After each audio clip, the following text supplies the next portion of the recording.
अफवाज पाकिस्तान ने मकबूजा जम्मू कश्मीर के बाहिम्मत और जुर्रतमंद अवाम के साथ गैर मुतसलसल यकजहती का इरादा किया है। Field marshal Syed Asim Munir, chairman joint chief of staff committee, chief of naval staff, chief of air staff और अफवाज पाकिस्तान ने इस अज़्म का इरादा किया कि कश्मीर की हिमायत हमेशा जारी रखी जाएगी। ISPR का कहना है कि मुसल्लह अफवाज कश्मीरी अवाम की जायज़ जद्दोजहद की मुकम्मल हिमायत करती है। बैनुल-अक़वामी कानून और अक़वाम मुत्तहिदा की सलामती काउंसिल की करारदादों के मुताबिक कश्मीरी अवाम को हक़ खुद अरादियत हासिल है।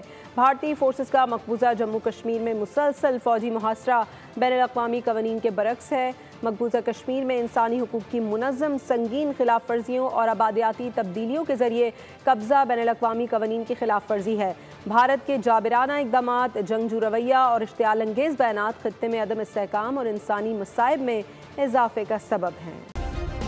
सब्सक्राइब करें और बेल दबाएं ताकि कोई खबर रह न जाए।